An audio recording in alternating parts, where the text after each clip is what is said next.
the bleachers in the rain. We've shed a million tears and drank as many old-style beers out at the game. Let's go, Cubbies, Ranto. Michael Cotton. Ranto. Michael Cotton. Ranto and the lovable Lucy. Boutros Ghali. Ranto. Michael. Ranto. Cotton. Ranto and the lovable Lucy. Michael Cotton. Ranto. Boutros Ghali. Ranto.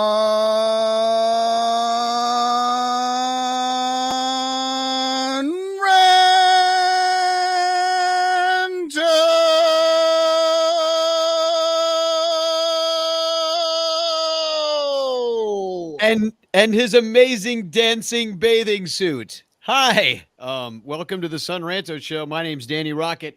I own a Cubs bathing suit, and I'm down here in Orlando, Florida right now, broadcasting live from 100-degree humidity and crocodiles. I believe there's alligators everywhere ready to eat me. And IFG's here on the other side of our fine country. Yeah, I couldn't get away from Florida fast enough, and I went as far as I could. Yeah, you guys are about as far apart as you can be. Yeah, seriously. We're in like the corners of America right now. Yeah. So and you're right in this smack dab in the middle, Michael Cotton. Yep. We've got a perfect line of sight going from Orlando straight to Seattle. Right From through Iowa City, mountains, through the prairies.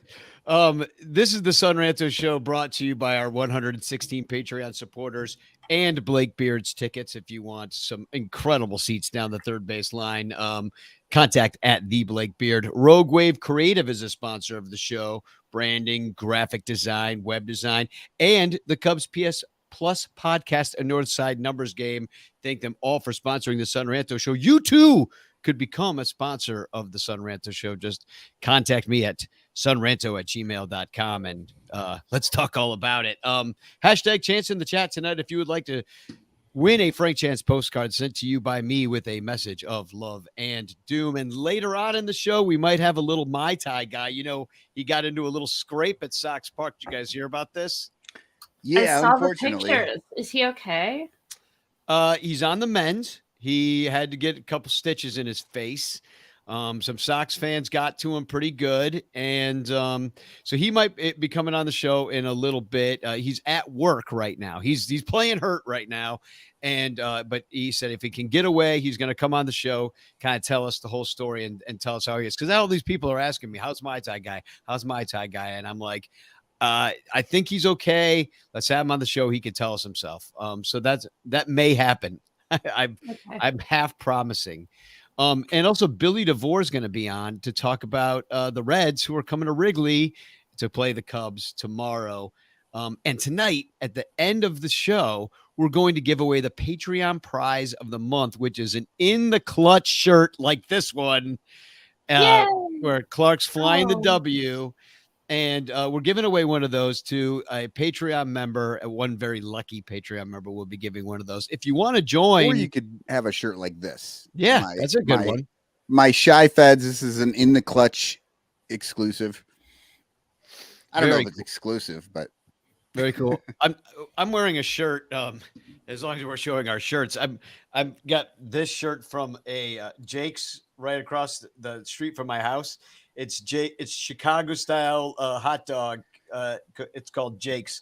It's right by my house. I freaking love this shirt so much. What are you wearing tonight? I'm wearing my Chicago Cubs jersey that I bought at Wrigleyville last year.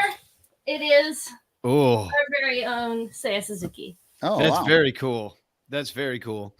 So what are you drinking now that we know what we're wearing? Black socks. Yeah, I've got more gay beer. I have More Love IPA from Postdoc Brewing. They are sales of this is supporting the Pride Foundation. Go to pridefoundation.org. And yeah, that's what I'm drinking. It's pretty good. Yeah. What you got, Cotton? Emily, my wife, ordered Two Roots straight drank IPA. This is actually a really good non-alcoholic IPA, and it's really hard to find just in the store for some reason. It's like they keep getting it and it keeps selling out, and they haven't figured out that maybe they should just buy more of it. Well, So maybe they now, can't get it. What? Supply chain, man. Well, Emily just ordered it straight from the factory, and they just sent it to us. They sent us a glass and a koozie and all sorts of crap with it too. There's All like, right. thank you for ordering from us. Oh, it sounds like you got the direct line. Well, I'm drinking coffee tonight because I've been traveling all day, and I also have water. So I'm bored. I'm boring here, but I do have a Cubs swimming suit, so at least I've got that going for me. So a lot happened this week. Cubs played really well against some pretty mediocre teams. They've gone 11-5 since the All-Star break against 2 fourth-place teams and 2 fifth-place teams, and they're beating who they should beat for the most part. And it was a heck of a week. The Cubs, they beat the White Sox. They went 5-1 on the week.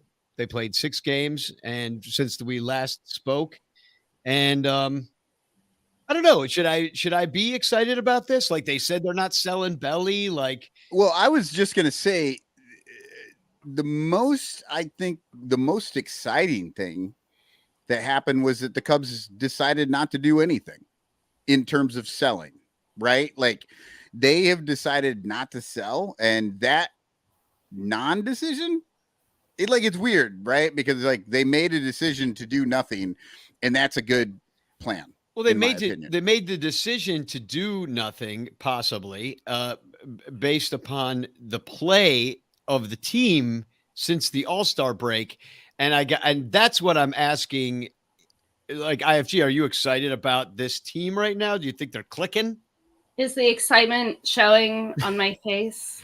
I don't know. Maybe, Since the break, they have played the Cardinals and then the White Sox and then the Cardinals. So if you don't get a 7-game winning streak out of that, they lost 2 out of 3 against the Red Sox. Don't forget them. yes, exactly. The one team that had an above 500 record, they lost 2 out of 3. But we're in fourth place. The decision to keep Bellinger in a vacuum is honestly the opposite of information. We don't know what they're planning to do with Stroman. We don't know if they're planning to attempt to extend Bellinger or just ride him out until the end of the year, because the return market's really bad right now, because nobody wants to overpay for a rental for a couple of months just to hit 500 and make the playoffs. Half the teams get in. It has completely destroyed the midseason trade market. Absolutely. Yeah, well, but then you see the Mets just having the garage sale, and what they're doing is eating all the money, and that's how they're getting the prospects. They're like, oh, okay, we'll eat their money. You go, but we want your best guy, and so they're buying these dudes in a way, right? And the Cubs are not going to do that. Yeah, they're not going to pay somebody else to let their players play on another team. Oh, they wouldn't even pay their players to play on their own team. Exactly. So they're certainly not going to pay somebody to play somewhere else. Yeah. Well, unless your name's Jason Hayward, then they'll gladly pay you to go play on the Dodgers. They should have paid him to leave a whole lot earlier than they did. Right. It was good for him, and I guess good for them. Sure. So the decision to keep Bellinger is a non-decision. That doesn't tell us that they're going to attempt to extend Bellinger or just let him walk at the end of the year, because he's absolutely going to decline any qualifying offer, which he should. And then it doesn't tell us what they're planning on doing with Stroman. What it's kind of telling me, it's like, I'm not that excited. You beat the White Sox. Although these were all fun games. Like I will say, I had a fun time watching baseball this week against the 2 rivals. Hey, anytime the Cardinals go home sad, I'm happy. Yeah, and the White Sox too. And the sad thing is that my Ty went home sad from the hospital as well because of it all. So he was the sacrificial lamb for the whole thing. But it was a fun week of baseball, winning all those games against rivals, even though they stink. And like there was exciting, like, yeah, the Tachman catch. You had the Seiya Suzuki robbing the grand slam. You had Miles Michaelis acting like the asshat of the freaking year in getting ejected in the first inning. Like it was a fun week of baseball if you're a Cubs fan.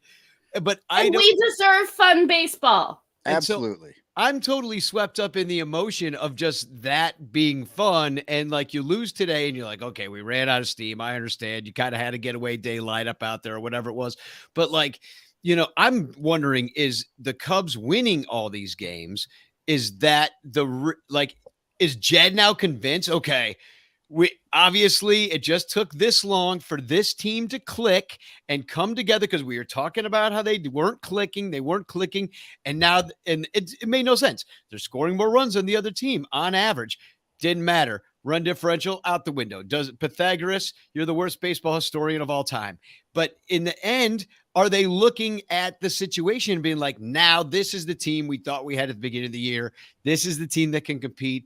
And we're just going to ride this out the rest of the year with the guys we chose just to see what happens and not do anything, Rich Blomquist writes in Jed GPT because that is exactly what they're doing. And no, I get what you guys are saying. I'm sorry, I'm over talking you. I want to feel like Jed is smart enough to look at who we're playing at the time that we're playing. I just don't think that he is. I think he sees 7 wins in a row and thinks, oh shit, this team has figured something out, and not 7 wins against a quad A bunch of nobodies who gave up 2 months ago.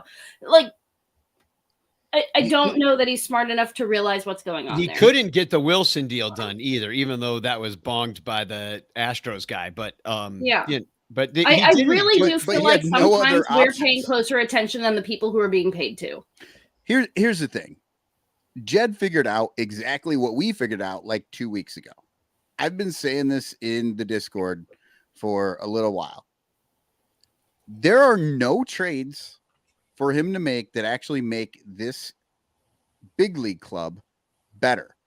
Well, I mean, nope. If you get rid of Bellinger, and you this is what I'm talking about. If you're making trades to get rid of Bellinger or Stroman or Hendricks, there is nothing you're getting back that's going to make this club better. Right? Oh no. Well, and that's what I'm saying. No, I'm talking the Chicago team right now. No, it'd be prospects. They'd be getting prospects. And he has figured that out, that literally there's nobody he can bring in for any of those guys that's going to make the team better. It's only going to make the team worse. And this division is still winnable. So he realizes if these guys can actually get on a roll like they've been on right now, they might actually catch this division and be able to win. But here's the thing. Danny, you said it. The offensive numbers have been out of control compared to the wins, all that stuff. That's all Jed GPT and Ross GPT. Those guys are the ones ruining these guys, these games. That's why they're losing. Look, it's insane what they keep putting out on there. But if they just play this team, the team we have, the way it's supposed to be played, they can actually win this division. And I think Jed realizes, I might win the division with this team. Now, the other piece of that is that listening to Cubs PS Plus, Mike Waller brought up that they have to make room in the minor leagues for the guys that they just drafted. They have to start moving guys around. Well, that's where they're going to actually maybe be able to put together a package to get a left-hand reliever or any reliever, really. And that's the only thing that's actually going to make this team any better right now and possibly get them into that playoffs. It's the only thing Jed can do, is not do anything except for maybe that prospect for a reliever. That's it. Because anything else he does looks terrible. Well, I do want to talk about the guys that we might get and the trades in the second part of the show. So if we get, let's talk about that. To get into specific names anyway. Conceptually, though, go ahead, IFG. What were you gonna say? Oh, I just saw Bill Suga said in here in the chat. He says, so second round playoff loss then?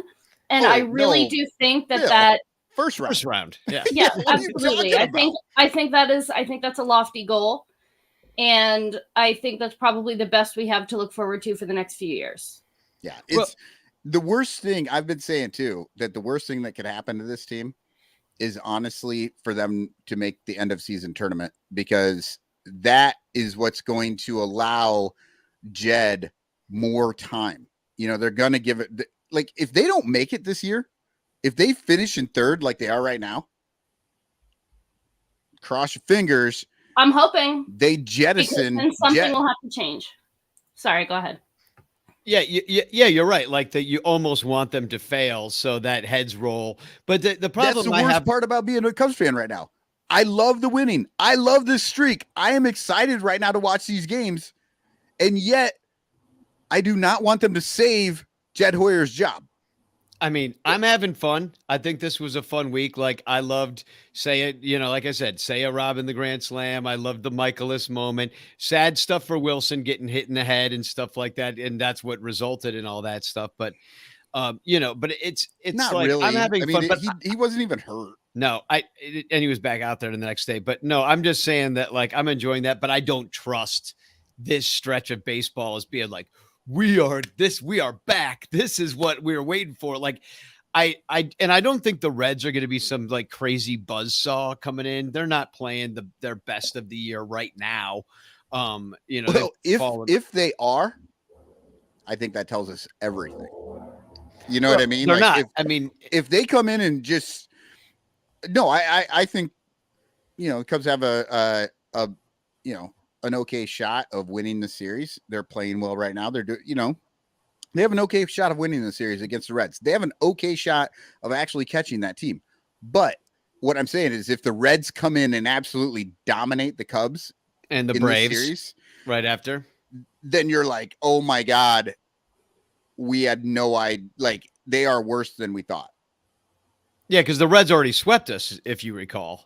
Yes, they have swept us. This very team. In fact, the Reds are better than they were when they swept us. Because right, and we'll get into this with Billy, but this dude Andrew Abbott looks like a damn beast out there right now, and that's the first guy the Cubs have to face. And guess what? They've never seen him.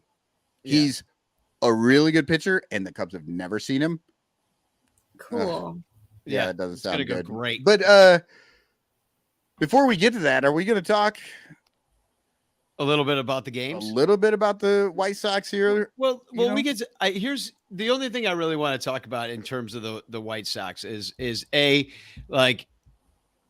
fuck the White Sox and fuck their fans. They are the dumbest motherfuckers in the world. And like, look at this, like this freaking clown. It is 6-2, like halfway through the game, and Sox on 35th, who's got like tons of followers and stuff, starts chirping.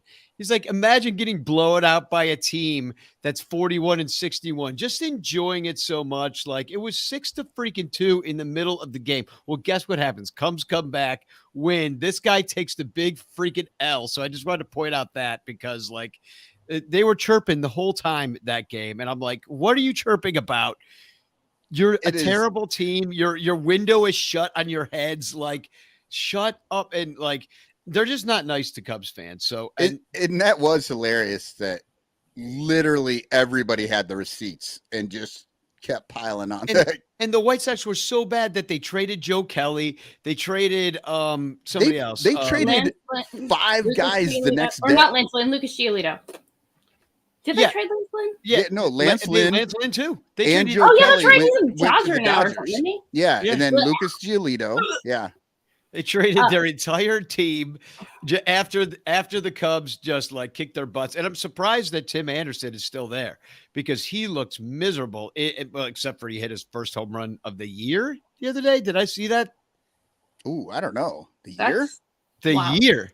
Yeah, I think I saw that, unless it was like some deep fake. I was a little surprised too. I was like, is this real? I'm like, is this from this year? I like how Danny's like, it's more likely that he's got 0 and that was a deep fake. Listen, I was watching some TED Talk. My God, it was his first one. Yeah.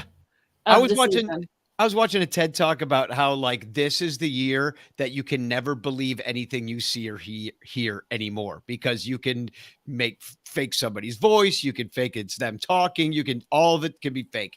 And so like that's why I don't know. Like you could deep fake like with AI, like show me the announcers talking about Tim Anderson's first home run of the year. Like you can make It's even worse than that. His last home run before the one that he hit, was it yesterday? The last one before that was July 15th of 2022 against the Minnesota Twins. Oh, so he and Madrigal must have worked off season together. Clearly. How do you go a whole year without hitting a home run by accident? Yeah, especially like I mean, he's not like a slugger, but he's got power, you know. No, but he hits 10 to 15 a year. Yeah. Like that's just like a normal thing. So for him to go an entire year with nothing, that's surprising. Yeah. So I don't know. So we beat the White Sox. We don't really have to go like into that. If you want to hear us like riff for hours and hours about these games individually, you have to be a Patreon supporter and listen to Cubs Pod because Good God, I went way. I did a 40-minute recap the other day. Saturday morning, I was just like, or not Saturday, Saturday morning. So, but let's talk about this card series. And hold on. Let me read my poem about these White Sox before we get out of here. All right, here we go. Wait, do you need music? Now, fuck the music. It doesn't matter. Crosstown Cup for City Pride. Contest starts on the south side. Cubs on a run. 3 straight won. Keep that going is great fun. Hot as hell in the old cell. Cubs hitting dongs like ringing a bell. Timing's right. Say on the wall. Bringing back Moncada's ball. 17-2. White Sox are through. Chicago's painted Cubby blue. Yeah, baby. We're well on our way to the Crosstown Cup, the trophy that nobody gives a rat's ass about. Do you remember when it was sponsored by BP and then they spilled oil everywhere like the same year? Oh my God, yeah. The very year that spring they're like BP, we're and then I think it was when it broke under the Gulf of Mexico or something like that. They had a leak that was there. almost as bad for Florida tourism as Ron DeSantis. I'm here. Just as greasy.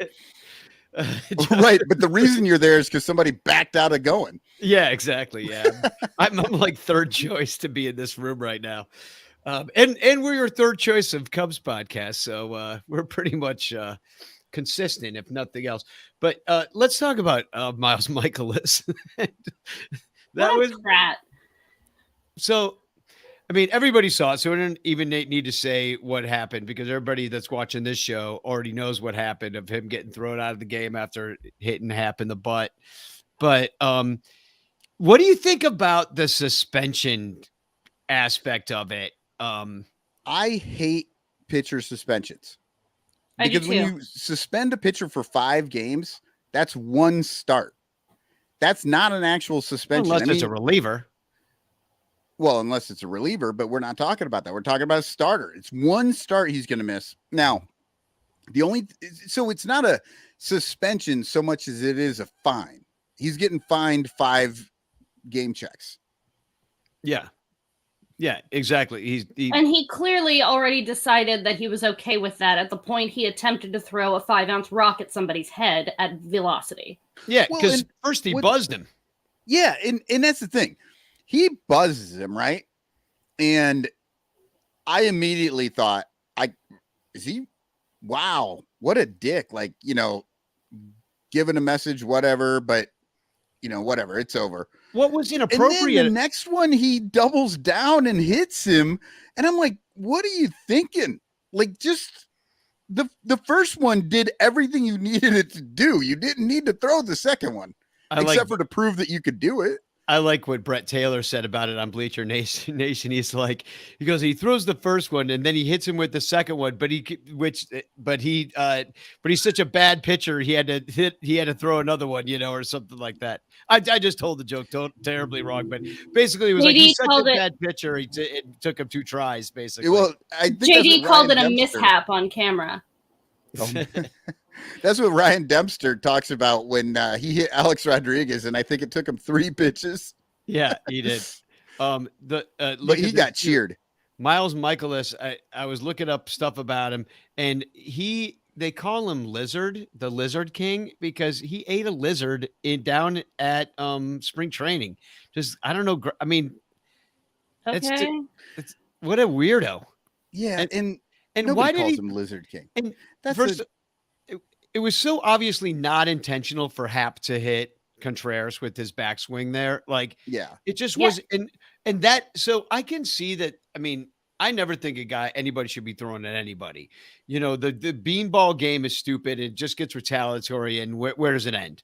But if anything, there are reasons that you do it and reasons you don't do it. And this was not a reason to do it really in any way, shape, or form, because it was No. the most unintentional thing in the world. And, that's what made him look like an idiot. And then, like, in the locker, he's like, well, I guess they saw what they saw. And I'm like, dude, it was the most obvious thing in the world to everybody in the I world. guess they saw it. Yeah, everyone saw it. Yeah. It's very simple. Miles Mikolas got up there and said, I want to try to hurt somebody today. And this is the excuse I'm going to use to do it. Well, and he's like, I and he mean, didn't- like, To Hap be fair, clearly, he it was tried to clearly hurt him on the accidental. first throw They and missed. hugged it out right there. And Mikolas simply took it upon himself to try to do somebody physical damage without any good cause whatsoever. Frankly, he should be fucking arrested. Right. Yeah. Yeah. No, and here's the thing. Assault. The only reason that Wilson even came out of that game was because he got a cut on his head. And unfortunately, I had to listen to Shit Bambi talking about this because he has no fucking real world experience in anything ever anywhere. And he's like, I can't believe how much it's bleeding. I can't believe it. It must be really bad. No, you get It's a the head wound. tiniest little cut on your skull and it bleeds terribly because there's nothing there but like veins and bone, and there's nothing. Like, it just bleeds quick and a lot. It happens to everybody. It has happened to me a number of times. It doesn't hurt. It's just a little cut. It's like nothing. Wilson didn't want to come out.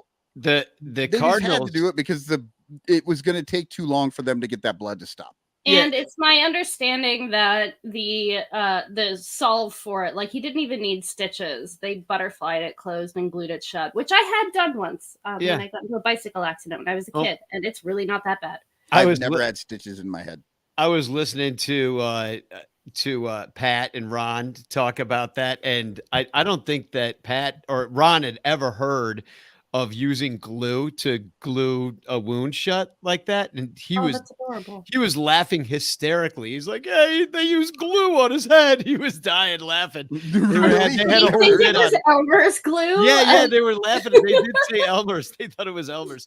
Oh my God. But I thought it was hilarious because the Cardinals announcers, they were like, I can't believe they threw him out. That's ridiculous. Thrown out of the game without even issuing warnings. And then Luis Medina, he tweeted this out. And it's like, this is my like a TFC Chip Carey saying, they just threw John Wilkes Booth out of the theater. And Brad Thompson says, you've got to be kidding me. That's accurate. Yeah, that is, it's Homers. insane. Anybody who saw that and didn't like understand why they were throwing him out of the game, like, look, if he throws one pitch and the pitch that hit him in the butt was not like a brutal, like it was because he had to settle down to try and throw it or else he is going to miss again. That was not that bad a pitch to hit somebody in the butt. Not too painful. If that's the only one that hits him, he probably gets a warning. But he threw one up and inside first and missed, and then did it again. And so there's no possible way that you can claim that it wasn't intentional, and you have to leave for that.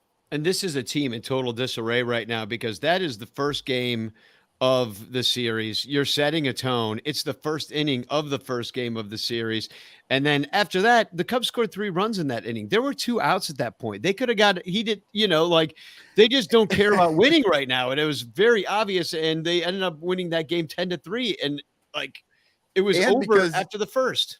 And because Ian Happ scored that run and the Cubs never trailed, Michaelis gets the L. He gets the loss.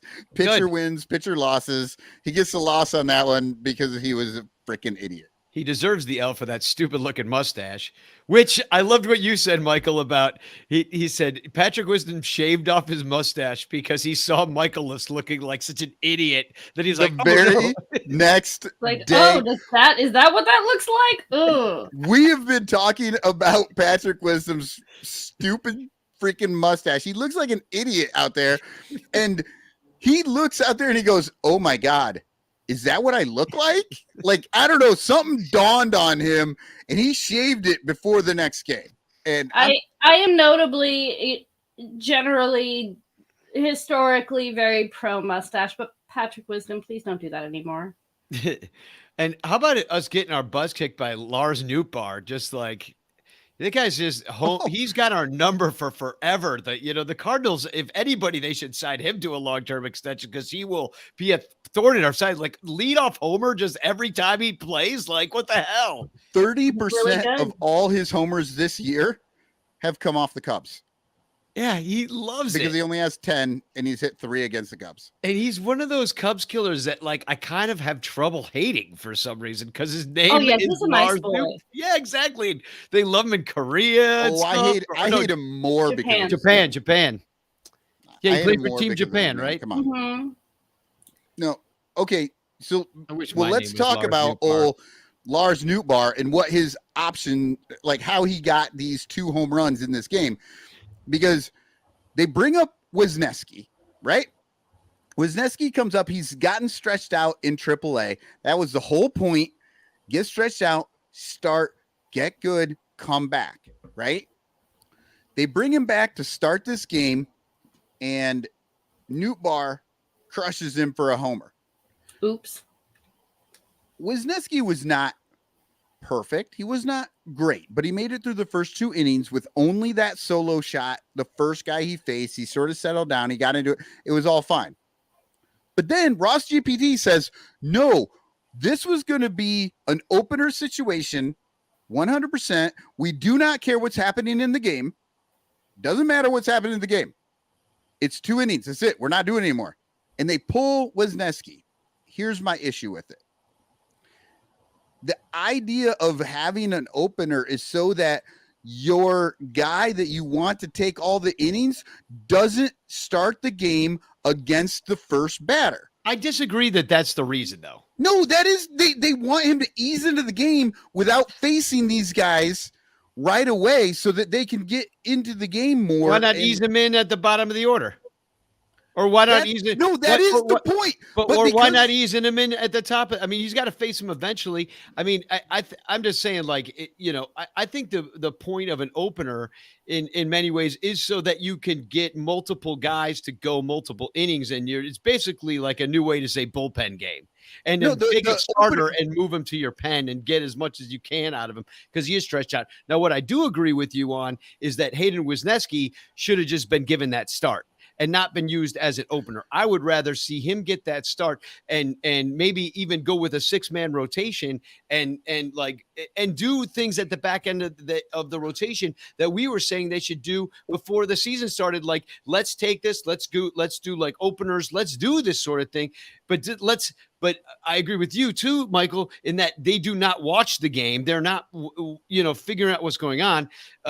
Within the game, they've already saying you're doing 2 innings and you're doing 4 innings and you're doing 4 innings, and he never takes guys out at the right time or puts them in at the right time.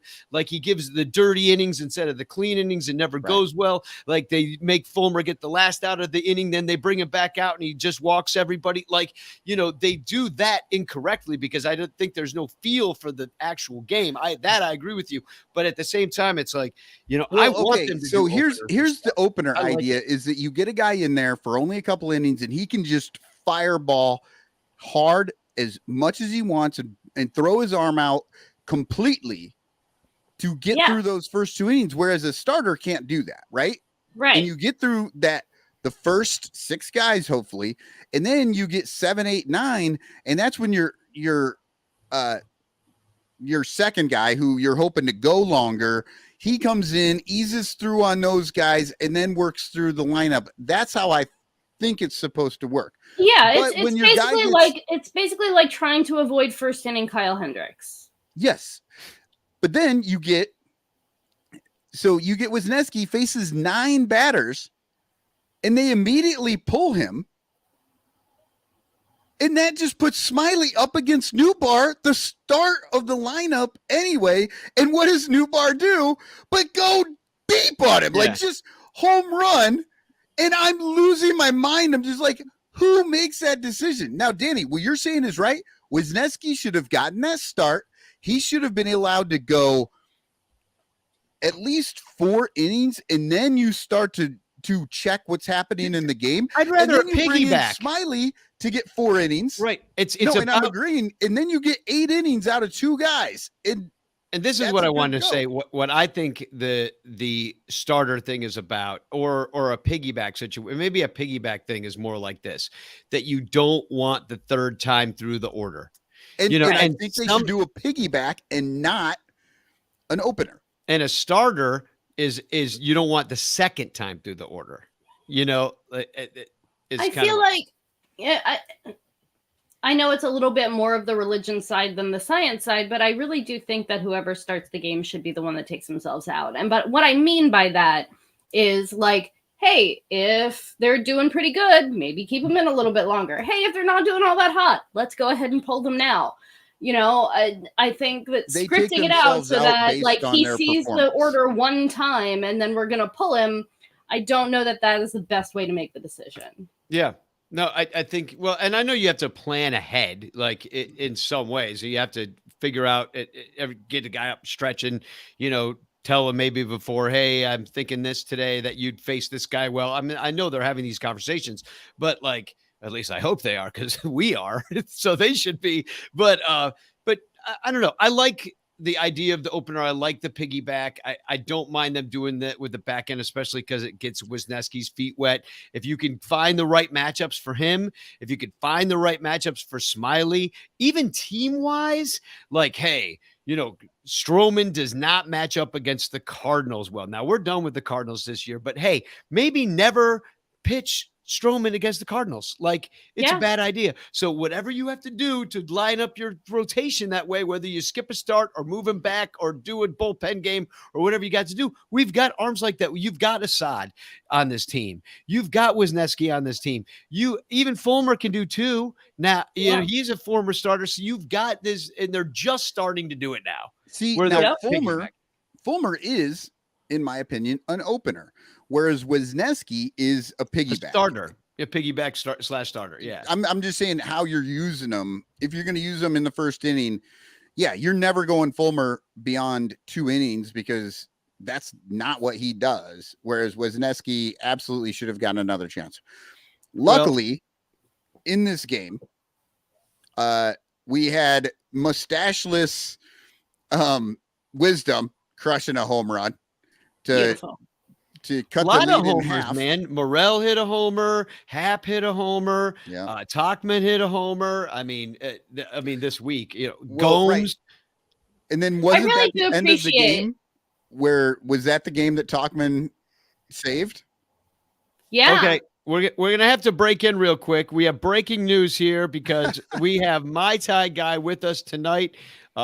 Chris, welcome to the show. How are you? Can we get a sound check here? I'm doing okay. Little mumbly bumbly still, but I'm on solid food, so that's a positive. Yeah. Hey. So let me just describe to the podcast listeners. My tie, your lip is quite swollen. You got like a bit of a swollen cheek. It looks like they split your lip pretty good. Now I asked you, a lot of people asking me how you are, so let's just start there. How you doing? How you healing? I'm doing great though so far. Just another blip on the radar in the life of the Mai Tai guy. Good to see IFG and Cotton out there. Always good to see your face too there, Danny. I apologize for not coming on a little bit earlier. But no, I'm doing better, healing up, hoping to get the sutures out here in the next couple of days. And I think I'm gonna take Monday off and hope to get to the park back on Tuesday. Now, have you heard from the White Sox on this? I know that we had kind of heard that the White Sox had talked to you a little bit about this. Have you heard any more from them? I have not yet. I'm waiting to hear from the insurance adjuster. I reached out. We had a friend of ours get hurt a few years ago at White Sox Park, so they had a contact for me to get a hold of. So I reached out to them, and the ball is rolling currently. So I'm hoping everything gets taken care of. I can't say for sure, but fingers crossed. Are you open to giving us a little rundown of what exactly happened? I just remember seeing the picture of you in the hospital on Twitter, and I've been terribly worried. Well, thank you very much for your concern. Greatly appreciate it. I know I've had a lot of people reaching out, so I'm doing well. Like I said, so far, no complications, nothing worse has happened. Again, just trying to heal up. Me and Bleacher Jeff decided to go to the game on Wednesday night. Had some great seats in left field. Ran into some season ticket holders from the Cubs there. Everyone's having a good time. A lot of ribbon going back and forth. Cubs fans, Sox fans. We're all kind of just having a good time, enjoying the game. Third, fourth inning, I decided to go get another beer. Getting a little hungry. So I said, let me stop at the bathroom real quick. It didn't look too busy. So I jump in. And a couple guys are horsing around. They're punching each other. They're kicking each other. One of the guys bumps into me. I say, hey, calm down, guys. Let's go to the washroom. We got a ball game to watch. The guy says, what did you say? I said, hey, man, move the line along. That's all I'm saying, man. You guys are over here playing with each other. Take it somewhere else. Take it back to your seats or something like that. And before I could even get that out, whap, right in the face. Oh, my God.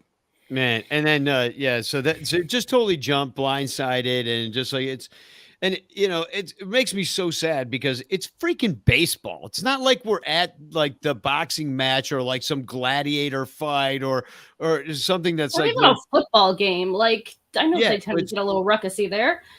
Sure. I mean, in soccer, the different fans have to sit in different sections of the hooligans, the soccer hooligans. Yeah, those guys, they look for fights. I'm never out there looking for a fight. If you've seen me, you've seen video of me. I know people that have watched the show, people that have seen me. I'm breaking up fights in the bleachers. I'm not starting them. Yeah, there's no fighting in the bleachers. We all know that's what I try to tell people, but they still want to fight. I don't understand. I don't know what else to do. Maybe I should just walk away more, not show up the games. Well, I'm not going to have fun like that. I'm not going to do it. I don't get paid to do it. And that's what they told me last time at Wrigley, at least. They said, hey, man, thanks for helping us out, but we don't want to see you get hurt. Well, this time I got hurt. Well, but it didn't sound like you really had an opportunity to back off. Like I could have gone to another washroom. I could have, I could have gone there, had food first. Sure, in retrospect, you can go ahead and say what you did or didn't do wrong. But at the end of the day, it is what it is, and I'm stuck with the consequences as is. Yeah, that sucks. Well, some people pay a whole lot of money to get their lips filled in. Sure, like that, right. That's 100% right. Absolutely. You need to reach out to Kim Kardashian's people and see if you could be on the show. Right. Next thing I know, I'll be living large, my own reality show. Have they caught the guys who did this? To my knowledge, no. When I spoke to the representative from the Sox, she said she would be investigating the incident, and then I should be expecting someone to contact me from the insurance agency to follow up. So I'm hoping by Monday. Like I said, I want to be proactive. I didn't want to just sit on my hands and cross my fingers that a bill will automatically be paid. So I said, let me go ahead and reach out, especially since I had the contact information. I'm assuming with the weekend, the insurance people aren't in the offices.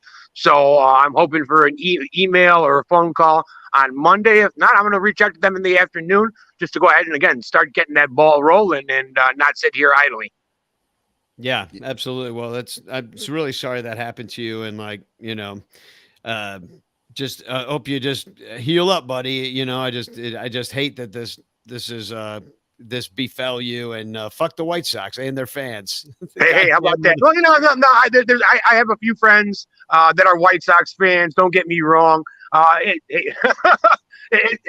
the part about growing up in Chicago, I don't want to bash all their fans, but the ones that every fan base is going to have a group of people that just suck. That's just how it is. It doesn't matter what sport, it doesn't matter what city. That's just how it is. So you got to take roll with the punches, like I said. And unfortunately, I got actual punches instead of literal punches. Well, excuse me, other way around. Excuse me. Well, thanks for coming on. I'm glad you're doing okay and you're on the mend. And I'll see you back out there in the bleachers, man.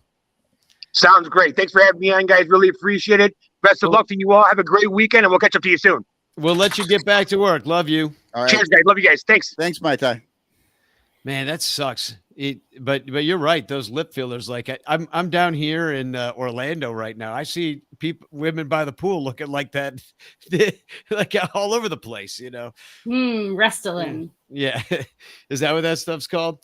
Mm-hmm. So, what else about this series? Cubs hit a lot of home runs. The pitching was pretty good. I think that's pretty much it about what happened. I mean, it kind of sucked to lose today, but I wasn't.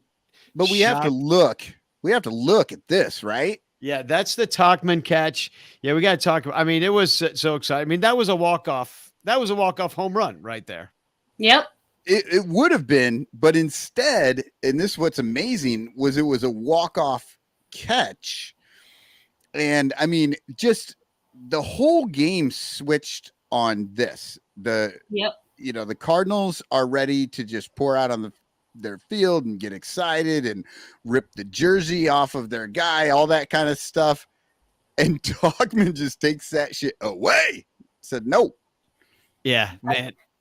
I truly appreciate that for once it's the Cubs who have found a dude from the randomest of places and turned him into a secret weapon against the Cardinals. Yeah. Okay, and I wanted to ask about this. Maybe you people in the chat can help. Wasn't it? Maybe it was even John Jay back in. Or no, it was. I think it was like a rookie, but it was back in 2017, I think, that robbed a home run, and it wasn't a walk. Like it was the end of the game, but he robs the home run, and the Cardinals lose, and they're out. Like that was the one that knocked them. They had no chance for the playoffs after that. Oh yeah, there was who was that? Anybody remember? Right. It was 17 or 18, but like knocked him out of the running. Yeah, I remember. The center fielder jumped, stole a home run, and they won the game. And that was the end of the Cardinals' season. They still had games to play, but they were no longer in the run anymore. Eliminated. Yeah. Somebody says it's Leonis Martin. Yeah, Leonis Martin. Oh my God. Yeah, Leonis Martin. Yes, awesome. Lion Martin. There's a guy to remember. And the other thing about Tauchman's catch is that he had done that as a Giant at Dodger Stadium, and he's like one of the only players to ever catch a walk-off catch twice. That's amazing. Yeah, I guess the one with the Giants against the Dodgers wasn't like a walk off the game. They were tied at the time, so the game went into extras. Okay, and the Giants ended up winning. So it wasn't quite the same, but it did prevent the Dodgers from getting a walk off home run. Which anytime the Dodgers are sad, I'm happy. So yeah. Well, and then we saw the next night, and I'm blanking on the Cardinals center fielder. I believe is Joe Smith. Well, no, wasn't it Tight Pants O'Neill? Yeah, Tight Pants O'Neill jumped. He ran, looked, put his foot up on the wall, and jumped to try and steal a home run that night, and absolutely missed. Just did not time it at all. And by the time he got up, it was past his glove. I don't know if it was Tight Pants O'Neill. It could have been. Was it Dylan Carlson? They're all the same. They're all that made in that. Yeah, their fat Jesus hair. They look so stupid. Tipper O'Neill and Mark Carlson, and then you get Lars Nootbaar out of nowhere. So I've got an idea. How about we just take a little break here, and then we'll come back and talk a little bit more about trades. I want to talk about maybe a lefty the Cubs could get. And let's just get all our thoughts about some of the trades that have happened in the majors so far and what it means. I mean, besides nothing, everything ultimately means nothing. But all right, before the commercial, let's ride out on the poem. Okay, let's get it. South of the South Side, Cubs riding high five, hot nights, but bats shiver. Cards lose it on the river. Villains wear the stash, Steele wins the match. Burleson wants a walk-off, but Tachman said fuck off. Tyone with the good night, Hap kills Wainwright. A Sunday done day, the gateway getaway. Cubs lose the sweep on the Ross GPT. And on that, we'll be right back. All over Chicagoland, there are thirsty, frazzled, overworked Cubs podcasters who are struggling to survive one more baseball season in the dog-eat-dog world of unpaid content creation. But it doesn't have to be this way. You can make a difference. Become a super ranter at patreon.com/sunranto, where your support ensures that poor, sad, pathetic, ugly, loser Cubs podcasters can pay for tickets and beer, and in turn line the pockets of the baseball oligarch Ricketts family. Just $1 a month can buy a scorecard. $5 a month can pay for guitar strings to write a Cubs song. And $10 a month almost buys one beer at Wrigley Field. Cubs content creators are the lowest pieces of pond scum garbage that slither over the face of this planet. But super ranters help them get drunk and screw off at baseball games. What do you get out of it? The Sun Ranto Show delivered to your podcatcher without stupid advertisements like the one you're seeing and hearing right now. Plus, at other Super Ranter levels, you can get Cubs music, access to private Sun Ranto pages, the Ranter calendar, and special thanks and Ranter recognition in our live broadcasts. Plus, eligibility for monthly prizes. What does Sun Ranto get out of it? Your money. For tickets and beer. Go to patreon.com/sunranto. That's patreon.com/sunranto. And become a super ranter today.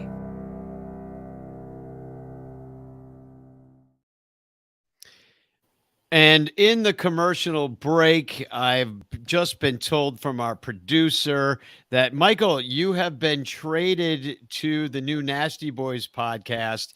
You are now going to be podcasting about the Reds, and IFG and I will be now podcasting with Cash Considerations, who's coming to replace you on the show. So happy trails, my friend. The only frustrating part about that is that I'm going to have to like eat some pizza with chili and a hot dog and sort of crazy shit all over it. I hope Billy brings chili dogs to the show tonight. He'll be on in a little bit talking about the Reds, but first let's talk about trades. Belly's off the market. I think that, I don't know, IFG, you didn't seem to be too fond of that idea. You're like, you kind of wanted him traded maybe, or what? No. I just said that in a vacuum, just without any more information on what the going ahead plan is, announcing that Cody Bellinger is not going to be traded isn't really information at all. Now it does mean that we'll have Cody Bellinger until the end of the season. That doesn't tell us that they want him on the team enough to try to buy him out of free agency, which, I mean, third largest market in baseball. They can absolutely talk with Scott Boras long enough and come up with a number that makes Cody Bellinger not attempt the free agency market. Which, if you want Cody Bellinger next year, you should probably be doing. Yeah, I'm with the IFG. Everybody keeps saying it's Scott Boras, so of course he's not going to sign an extension. Well, that's not true at all. Scott Boras has guys sign extensions if the teams come to the numbers that make sense for the player. Like, exactly. Scott Boras is not going to turn down something that's a good offer. Yeah. Scott Boras, people seem to forget that Scott Boras is ultimately an employee of Cody Bellinger's. Yeah. Cody Bellinger doesn't do what Scott Boras says. Scott Boras does what what is in Cody Bellinger's best interest. And if Cody Bellinger says, I really want to stay in Chicago, and this is the number that will keep me there, then it's Scott's job to get probably a little bit more than that number.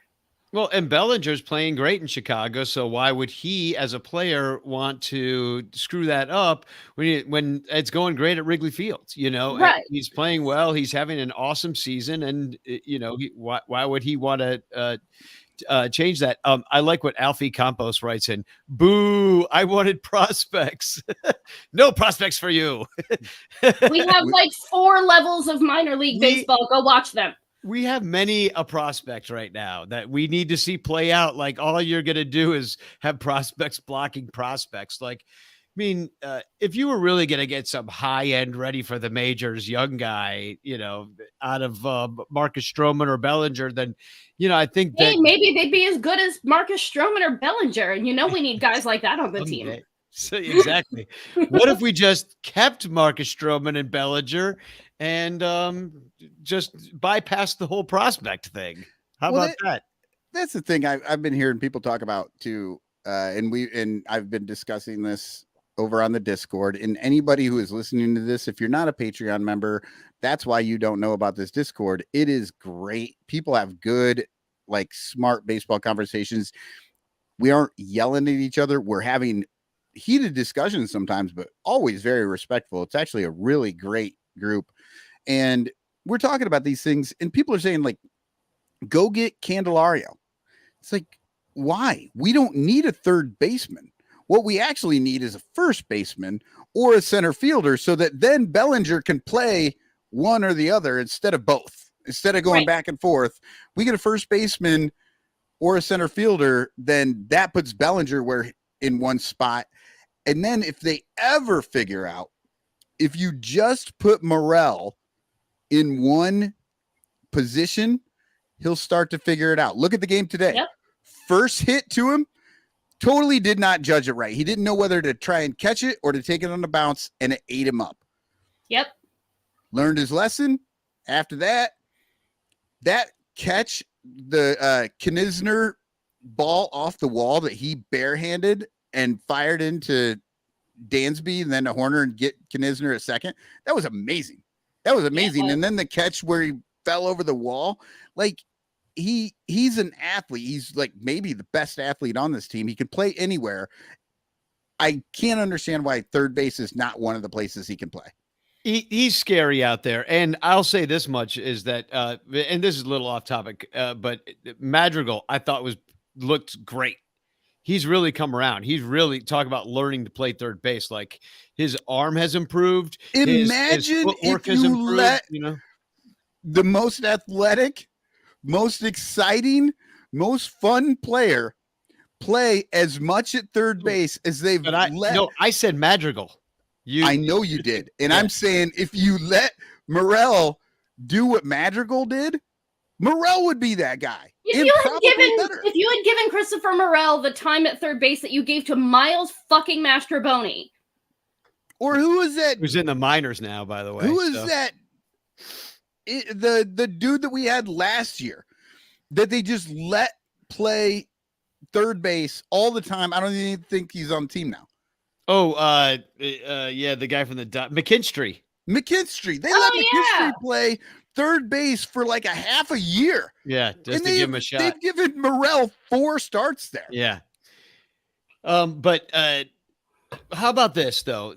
Somebody asked in the chat here, and I did want to bring this up about what if Stroman doesn't bounce back? And like, I wonder about how much of this whole trade situation is kind of eating at Stroman, but he hasn't been good for his last bunch of starts.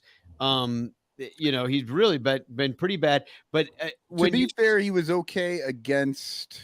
He had one good start out of 5. In his last 3 starts, he had one good one, then 2 real bad ones. So, damn, I wonder if not knowing what team he's going to be playing for next week is eating at him at all. Well, thinking about having to call fucking movers again. God knows I hate calling movers. I mean, he could just sign, and this is kind of what I want to bring up, because he's got the option.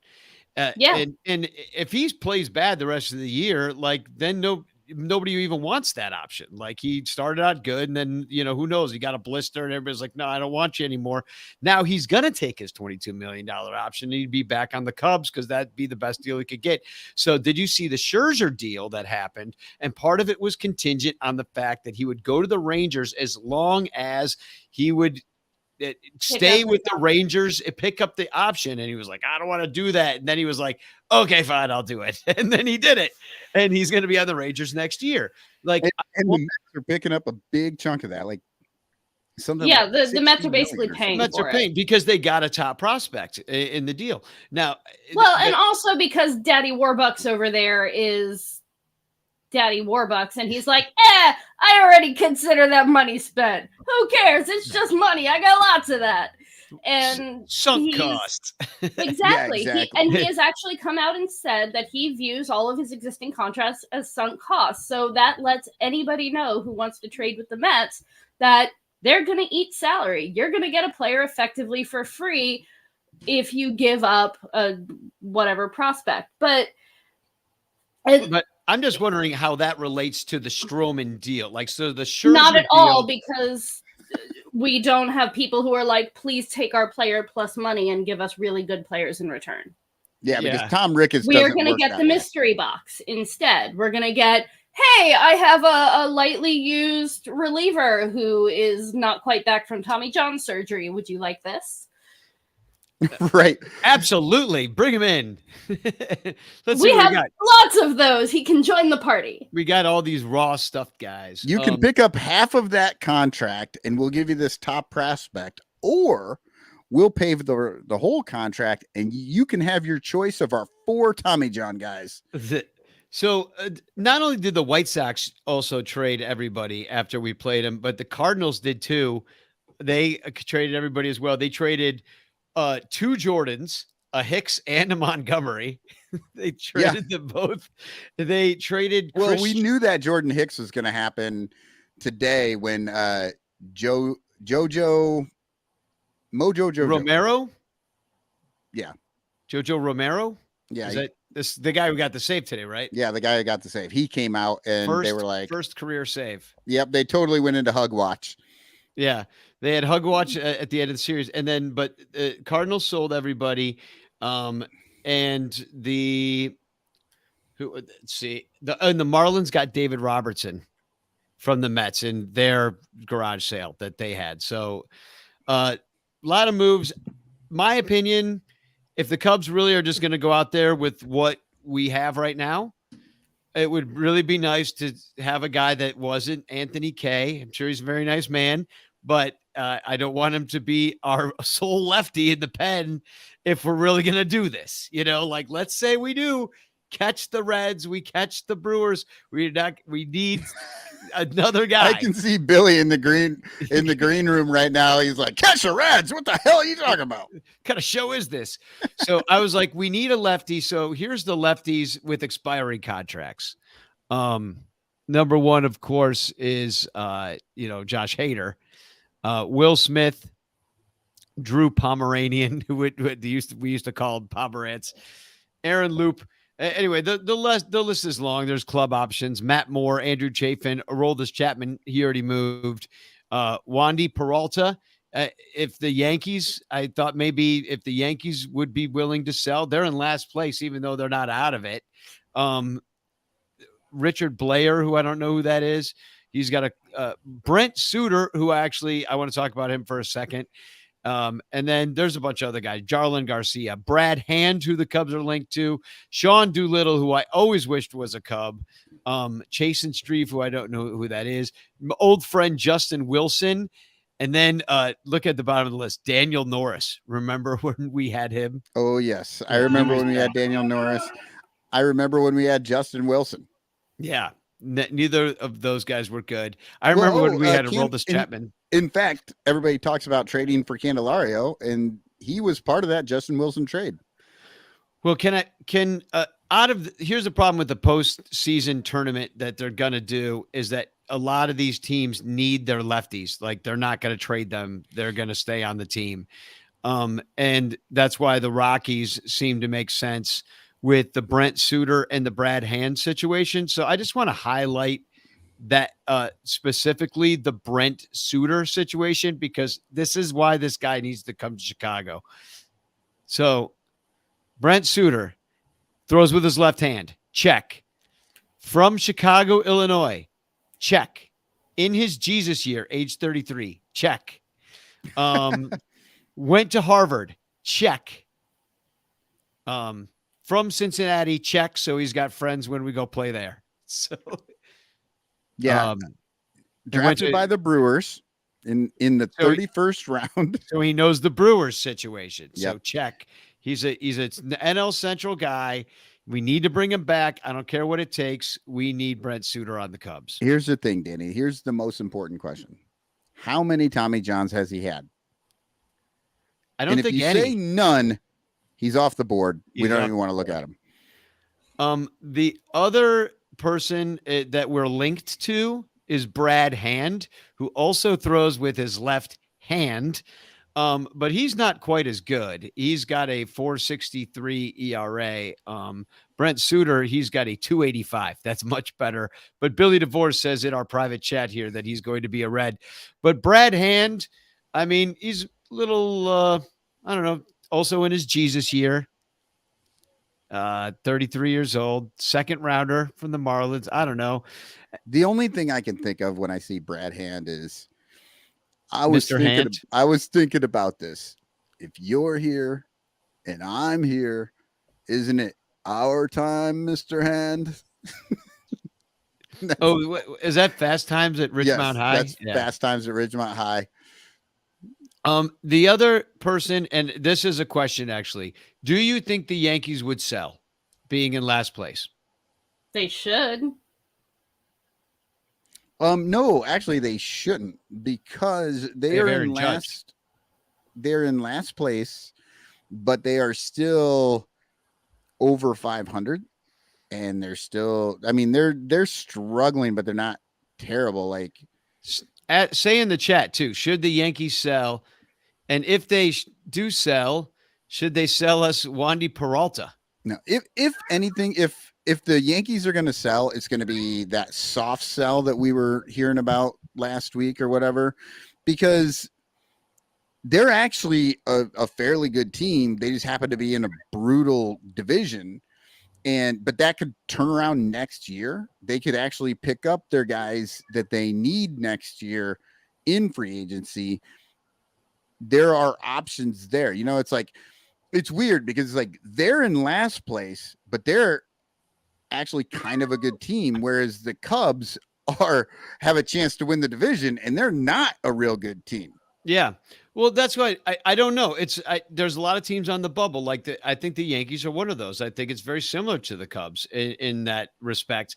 And I look at a guy like Wandy Peralta, and these are expiring contracts. This is like, they're not going to get anything for this guy. He's a free agent next year. And, he's a valuable lefty. He's got a 2.29 ERA. He has 32 the strikeout numbers aren't quite there like they are with Brent Suter. But he's still pretty good. 2.29 ERA, 1.2 WAR. So if it's, that package of minor leaguers that the Cubs are going to need to move around anyway, then yeah, I mean, why not get some of these young guys if they think that they can get something out of the Cubs minor leaguers? But there's nobody on this like major league team that makes sense for them that makes sense for the Cubs to trade or for the Yankees really to want. I don't think the trade just doesn't match up unless they're willing to go all minor leaguers for Wandy Peralta. Bernie says Yankees will not sell. Judge is back. And David says, yes, the Yankees should sell Judge, Coke, and Rizzo to us. I like that. I've heard that the Yankees have been selling Coke. They deny it. And Ari says Yankees only 3 behind for wild card, not going to sell with Judge just getting back. And see, it really is kind of ruining trade season in that way.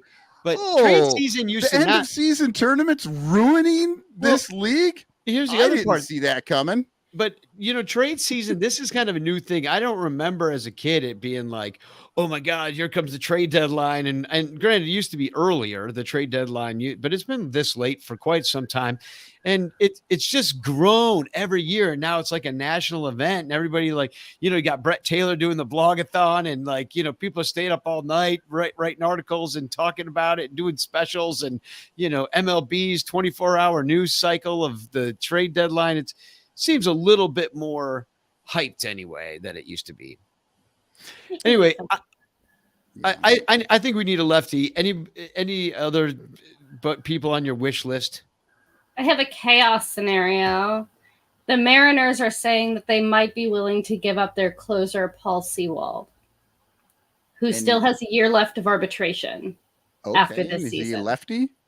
He is not, but his whip is under 1. He's got 40 saves in 109 attempts or something like that so far. Like, he's legit. But what would they need for him? That's the issue. So what the Mariners desperately need in their lives is a middle infielder that can hit. Because right now they have a Colton Wong who cannot. So Christopher Morel, I guess? I mean, he would have a lot of fun in that dugout. Yeah. I would hate to lose Christopher Morel. I would. He's my favorite player on this team. Yeah. I would too, but then I would also get to actually see him play in person with people that are fun. Yeah. Right. It would be better for him. It would be the IFG trade is what that would be. That would be the Cubs would get better because they would have a really solid bullpen arm for a year and a half. The Mariners would get better because they would have a middle infielder that knows how to hit a baseball. And the Cubs may as well, because it's not like they're ever going to use Morel properly. Yeah, exactly. He might as well just go somewhere where they actually treat him right and let him play and be like the superstar we think he is. And IFG, don't talk me into agreeing to get rid of my favorite player. I don't want you to do just that. Watch the Mariners too. It's not like they're in the same league. You know why you want him up there is because you want to play rock, paper, scissors with him. I do. Have y'all seen this? I was going to show it later, but I have the video queued up. You got to show it. Okay, so this is really fun. This is from, oh my gosh, what's his name? Johnny the G.123 on TikTok, and he challenged Christopher Morel to a game of rock paper scissors for a bag of seeds. Christopher, can we play rock paper scissors for some seeds? And Rochambeau shoot. Christopher has scissors and he has paper. Rochambeau shoot. Rock and rock. Scissors, paper. Let's keep going. Rock, rock. Paper, scissors. Christopher played with this kid until he lost. And then got him a bag of seeds. It was adorable. Dude, seriously, that kid sucks at rock, paper, scissors. He lost. Or like he could not win. He had to go like 8 times to win that. The kid sucks. I would have thrown those seeds, maybe spit those seeds at him. Fuck those kids. So yeah, I would hate to lose him. But it was super cute though. In a chaos, this is kind of what we talked about. I think it was on the post-show chat last week, is the idea that there could be like some giant move that could be made, and not that it would change this year that much, but like, somebody that's not on an expiring contract, like go get Juan Soto if the Padres will sell. Just go get him, and now he's on your team for a long time, and that's just how that's going to be, and let's just do bigger things. And I know that this is a pipe dream because the Cubs are so risk averse. And so all the people that are like, trying to do like the 24-hour blogosphere about the Cubs trade deadline, like, I hate to say it, but I think we're going to be pretty boring. And I think that for the most part, I mean, I'm not totally, but I think Scherzer going to the Rangers. Like, the Rangers are the only team that are like, we're going to do everything we can to win this year. This is what we're doing. And they're all in. And they're only a half game ahead of the Astros. They're probably a shoe-in pretty close for, just to make the tournament, but they're like, no, we're going to win this damn division and we're going to beat the Astros to do it. They were the first one straight out the box. Let's take Aroldis Chapman before anybody is trading anything. They just went ahead and did it. Yeah, they jumped the market. They don't care. So, well, I'm I would like just to get this in here, I would like somebody to go and push Alfie Campos into a cold shower. Yeah. No top 10 prospects. They are my precious. Prospect pervert alert. So I want to talk to Billy Devore when we come back all about, well, A, the Reds and how they're doing, and B, whether they're going to add anything. But first, I'm going to play two commercials. One is for Cubs PS Plus. Our friend Mike Waller's got a great show. You should be listening to it. He's a proud sponsor of our show. And the other one is for In the Clutch. You get 10% off with code SUNRANTO. And we're giving away an In the Clutch shirt tonight to one of our Patreon members. You still have a chance to join this contest if you join Patreon right now. Patreon.com/Sunranto, and you could win. But we will be right back in just 2 shakes of a lamb's tail. Do you ever find yourself longing for long walks and talks about catcher metrics? How about a coffee or run differential? Maybe a candlelit dinner dissecting what exactly is the curious case of Miles Mastrobuoni? If you have, I have just the place for you, the Cubs PS Plus podcast. Come join us. Cubs PS Plus, a Northside numbers game, can be found wherever it is you get your podcasts, and on Twitter, Instagram, TikTok, and YouTube, all at Cubs PS Plus, a spin on the baseball metric OPS Plus. Are you ready? I'm ready. Here we go. If you like the Cubs a bunch, buy your t-shirts from In the Clutch. We've got all the best styles for you. Dansby, Saya, Morel too. Clark Fly in his W. Cody Bellinger, smoking dupes. Vintage shirts from days of old. Patrick Wisdom and Nico. You'll look sharp wearing your stro. 10% off with the code SONRANTO. SONRANTO. InTheClutch.com is your store for the most fun baseball shirts on the planet. Don't forget to use promo code SUNRANTO to knock a couple bucks off your purchase.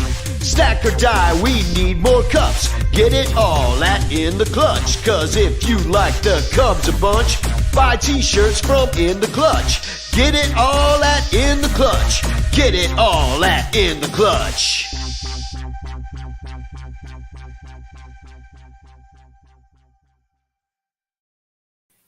And welcome to the Sunranto Show, Mr. In the Clutch himself.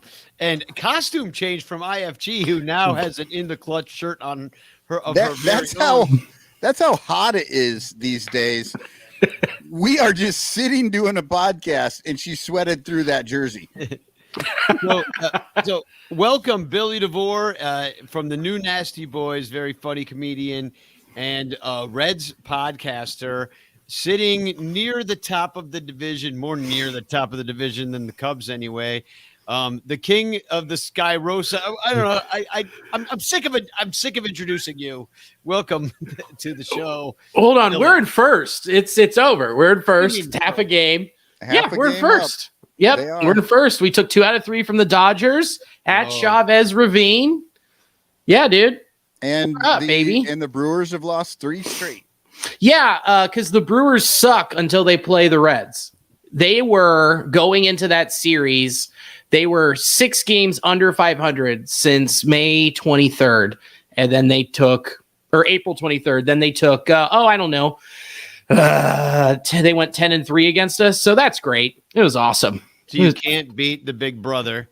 No. Because you lost 2 or 3 to them just this last week, right? Yeah, we can't beat our drunk Uncle Bernie. It sucks. It sucks because they aren't good, and then all of a sudden they're like, "Well, here we go. They're gonna get whoever." It's like they set the rotation to take us out, which was Peralta, Burns, and then for some reason Ray had our number, and then they just set the bullpen to be like the way would for the playoffs. So it's like, great, this sucks. This is awful. Yeah. Oh. I hate them. Now, we were just talking about trades. Do you think that the Reds are going to make any moves? I mean, they seem to be just promoting from within, which we will less than 24 hours. So IFG brought up that the Mariners need a second baseman. And last week on the pod before that, obese toupee, Jim Bowden wrote in The Athletic that the Reds should trade Bryce Miller to the Reds for Jonathan India. I spoke that into existence on Monday night. So I think that would be a move because they are looking for a young, controllable arm, and Jonathan India would be a perfect fit. And we've done a lot of business with the Mariners, so that checks out. And the Reds have done a lot of business with the Rockies, and I think for about like a month, I'm like, dude, go get Brent Suter. He's killing it. Before, I think like at the beginning of the month, he had a sub-2 ERA, so he had like one bad outing. Right. Yeah, Yeah. so- He's up over. If I remember right, he's up over 6. But that's kind of it's. You can't count that. You have one bad outing as a reliever, it completely destroys your ERA. So like, Right. And when you're the Rockies and you just let the guy sit out there and just eat it, like, yeah, you know, who is that guy that wasn't it the Cardinals had out there that they just let him eat that for 6 runs? yeah. I mean, we did that to Levi Stout on his debut against the Rays in May. He came up and gave up 9 runs in 2 1/3. Oh, Yeah, sometimes that happens. We did that to your old guy, Alec Mills. He came up from AAA, pitched 3 innings, and gave up 8 runs. So, Well, see, for us though, he just pitches no hitters. That's all he ever did. the yeah. only thing we remember. Well, I want to put up like your guys. It's maybe hard to read for people out there, but there's probably a lot of names on here that we haven't seen the Reds all that much this year, and there's probably a lot of names on here that Cub fans for the most part don't recognize, like Will Benson playing left field. Like, who the heck is that? Will Benson's been a beast. We got him in the offseason from the Guardians.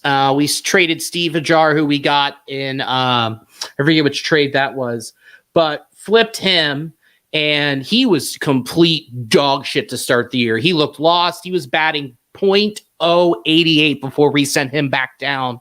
Went down, came back up, and since he's been back up, he's look at that on base percentage. The guy has just become king at getting walks, and he's got pop. Honestly, I think he should be leading off and not Ellie De La Cruz, but that's a whole other point. I should say the numbers that I have up right now. This is the last month. This is the last month of numbers. So Will Benson with a 951 OPS and 4 dongs. Matt McClain 4 home runs in the last month. Now this isn't that many home runs. You're not hitting a heck of a lot of home runs. In fact, like your offense has kind of come back down to earth recently. You're striking out a lot. It's been an average offense, striking out a lot, but you're stealing bases, and you're pretty much the same as the Cubs. Like, yeah, we're very similar. Like, we're neck and neck in so many categories. When I looked at some of the side-by-side comparative stats for the last 30 days, that I feel like we might play each other to a stalemate in these 4 games coming up. Mm-hmm. But I think we're pretty evenly matched right now.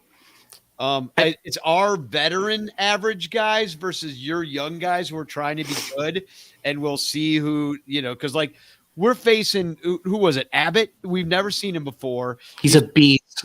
He's a beast. No, I saw that today. I was just like, oh my God, I don't even want to see this game tomorrow night. Like, it just makes me cry looking at it. Andrew Abbott, and this is just the last 30 days, or last month as well. 32 innings pitched, and he's got 36 strikeouts, a whip under 1, 2.53 ERA. I mean, just doing great for you guys. He goes like brand 6 new. or 7 innings every outing. So 6 of those earned runs were against one start against the Brewers. That's how good he's been. He doesn't have this, like, he's not going to pop off the spreadsheet on Stuff Plus. He's just a dog, dude. Guy fights, and he has a really good pitch mix, and he's extremely deceiving. He's the guy I bitched about that they were holding down in AAA when I came on here a couple months ago. I was like, why is he not up here? Came up, and then he's just done nothing but perform. I mean, he held Houston in his second start. He pitched 6 innings and gave up no runs. Well, and to your dismay about the Brewers, when I was looking at his numbers today, he's had 3 starts against the Brewers out of the 10 that he's had total in his career. 2 of them were back to back, and the Brewers just beat the crap out of him. But then he was able to finally right the ship the 3rd time around. Yeah, he's a kid. He figured it out, and which he made the adjustment. So, I mean, he's great. Brandon Williamson's been really solid his last 4 starts. He's kind of started to figure out. He's a guy that we got from Seattle in the Gino Winker trade. I mean, he's a lefty, and he's got a killer curveball, killer slider. It's just his fastball control's been atrocious until the last couple starts. Luke Weaver can go walk into the ocean. God, I have a wild stat. Like, he's had the most run support. It's kind of nuts. Give me 1 second to find it, but he's dog shit. And the reason we have to make a move for a starting pitcher is because how bad Luke Weaver is. Now, how is it that you're able to trade somebody like Jonathan India, who won Rookie of the Year, for starting a starting pitcher? Like, who do you have that's playing second base for you? That's besides him. Matt McClain, move him to second. Ellie De La Cruz at short. Christian Encarnacio Strand or Spencer Steer at third. Joey Votto or CES or Steer at first. There's so many options, and the reason we need to move him is because of Scott goddamn not going to extend Boris. Oh, gotcha. Yeah. So he's not going to be cost controllable for your small market ass. Yeah, as soon as he was halfway through the 2021 season and then got signed with Boris, and I was like, just move him in 22. Just move him in the off season. No one cares. Well, you're letting the kids play, and it's going great. And we've been kind of asking for more of that from the Cubs. And I guess we haven't been getting it.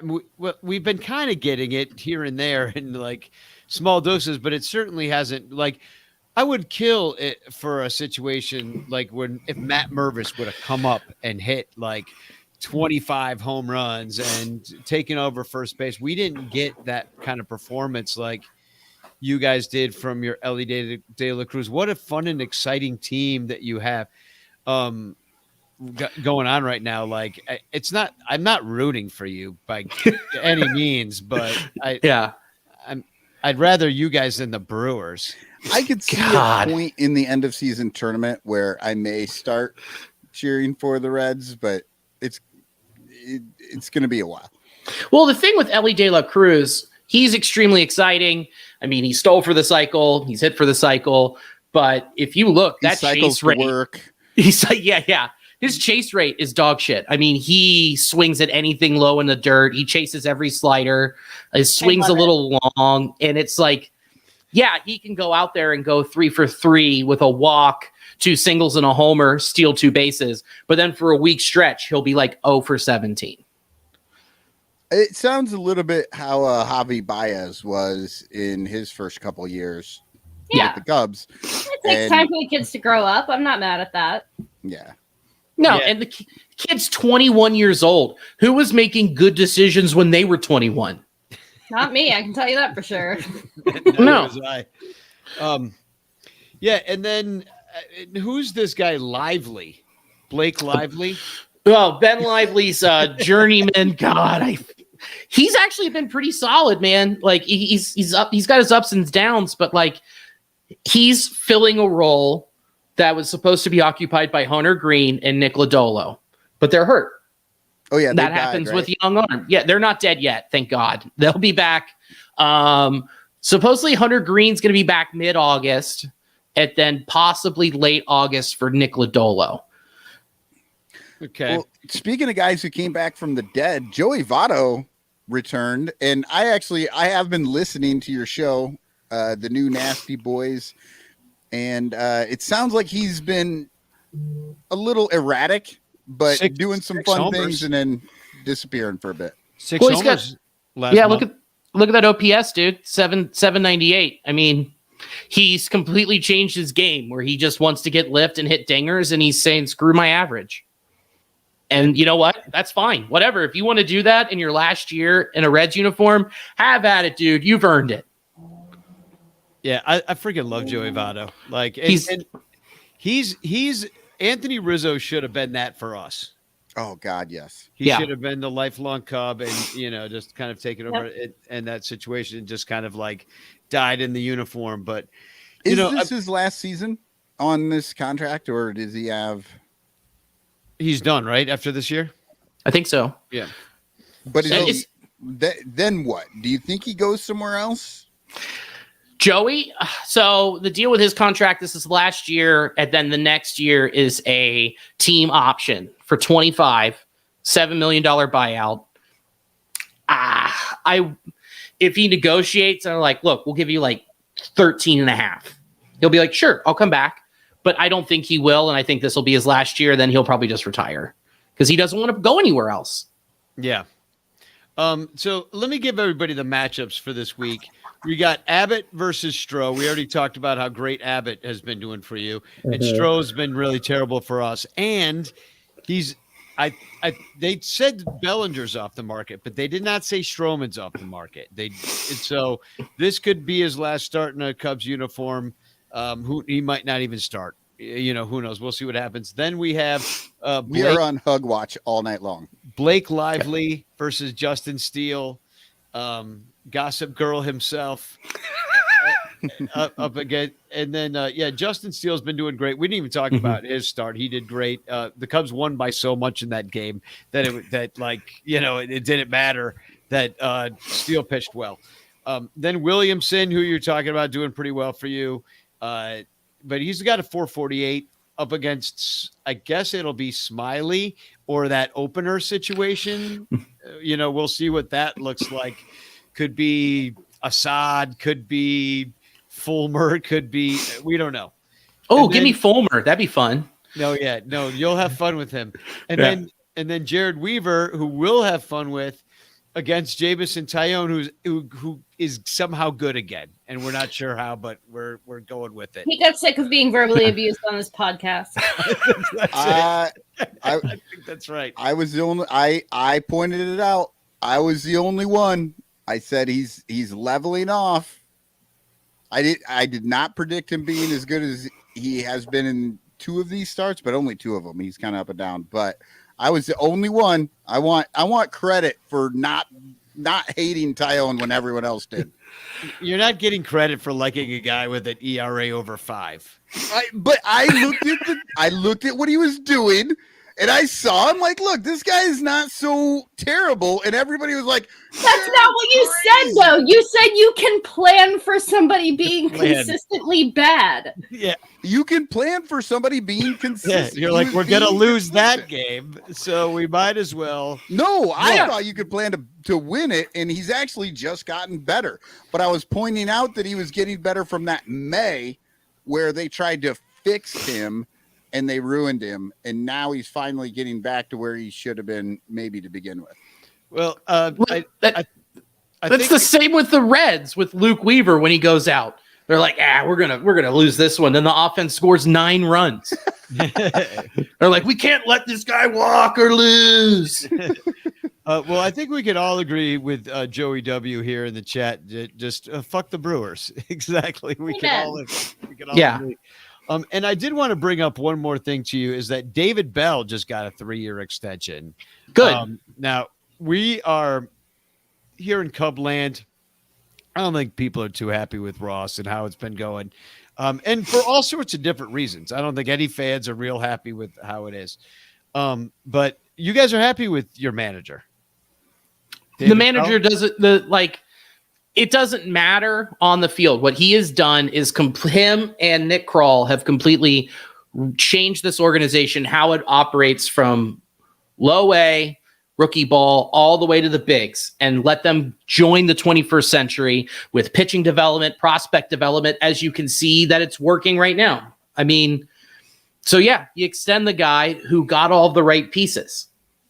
And this is finally his first time where he's consistently been able to work with a winner, like with just like a long-term plan. Because in 19, he got hired and then they just snorted a line. They're like, we're going to win now. And and it didn't work, and then the pandy happened. And then 21 was like, we're going to tread above water. 22 fire sale. And now we're here where the fire sale worked. The development worked. Every chunk all the way up worked because of David Bell and Nick Kroll's leadership. So good. So keep him around. And the guys in the clubhouse love him. Yeah, it's awesome, man. I wonder where we are. Because so you're saying 22 in 2022, you have the fire sale. But you do realize it's 2023 right now, so it's only took a year. Our fire sale that happened way back in 2021, and we're still way behind you guys. Do you know why? Our development's killer, dude. Like we brought in Bodie in 19. He was a dick to everybody. Got fired. We learned what we learned from him, and then excelled and built upon what he had. And there it is. Like. It's awesome. It's awesome when a plan finally works here because it's been 33 years of my life. I was born, the Reds won the World Series, and the rest of the time it's been a dumpster fire with an old racist lady in the 90s. That's like me in the Mets. And then the milkman in the early 2000s. And now we got the grocery boy and the produce man who's like, just let them do their thing. And they're doing their thing and it's working. Right. So... it didn't take us 108 years to win a World Series, but it feels like it when my entire life it's just been pain. Right. Yeah. It's your whole life. It'll be 108 years. I love how like even I was like, it's been 108 years. It's like, to be fair, I was only around for like 40 some odd of the years. You know what I mean? And I was only really paying attention for like 25 of those. You know what I mean? So yeah. You know what? I will tell you, waiting 18 years for your team to win a World Series is really hard. It's hard. I mean, shit. Right now, I feel like waiting 7 years is too long. You know, I'm just like we should have been. We needed another bite at the apple, and we never got it. We were promised this world class. We were promised we were going to be the Yankees. We were promised we were going to be the Dodgers, and nothing like this took place. We are the failed version of your team. In fact, God, that is a depressing thought. Yeah. I'll bask in that. I'm sorry, but I'll live in it. It's just so nice, man. It's nice that like last year we went from people walking around wearing "Sell the Team" shirts, and then this year they're like at the ballpark. I'm like, you fucking bandwagon pieces of shit. They need to track the sales of everyone who bought one of those shirts. Hand it over to security. Banned. Get out of here. Banned. I actually saw somebody wearing one of those "Sell the Team" shirts at the game. I'm like, are you even fucking paying attention? Well, maybe he wanted to buy the team for himself because it was so good now. Yeah. Well, Sell he the should have team bought to it. me. Yeah, he should have bought it last year when the evaluation was dog shit. Instead, he's just sitting there looking like a buffoon, then looks up and he's like, oh, who's in first place over there on the foul pole? Yeah, it's us. Moron. He's just a colorblind dude that got a colorblind A's fan that got swindled. He's like, I got a shirt for you. He's looking down. He's like, wait, I thought it just said "sell me a team." But yeah, it's so fun, and I think they're gonna make if it makes sense, they'll make a move. They're definitely going to need to make a move to get another high leverage reliever, be it Suter or somebody else on that lefty list, because we have one. His name's Alex Young, and what's really funny is his last name's Young, and his beard is gray. I love that. It's like Bob Walk or something like that. Where I love a good picture with, or when like like really small guys named Big or something like that. Oh no, who's the guy that we got in our system? Luke Little. Luke Little, he's like 6'8". I love him. Yeah, He's 6'8" and throws 105 miles an hour. Yeah. So good luck to you and your team. I bet you we split at Wrigley. That would be if I was a betting man, and I am not. I bet you we split. I think we get carved up tomorrow night from your new guy. The Abbott guy. Hey, I have a question. Hi, I have an answer. Do you remember Jim Abbott, the guy who had one hand? Yeah. Yes. Yeah. Threw a And- perfect game for the Yankees. I Yeah. think. Now that Mhm. any relation with this Abbott? No, he has both of his hands. Gotcha. Every Makes sense. every Abbott that's related to Jim Abbott has one arm, and Yep. they marry into the family, get their arm taken off. Yeah. Sorry, I got hungry in the womb. I think we take honest to God, they're gonna drop the Lively one, and then they'll take because they're like good on the road. It's very odd. They're on a heater right now. So, and they just got out of a brutal July. So I'm very excited for August. There could be some time for some separation depending on the moves they make. And who knows? They're in the Verlander sweepstakes.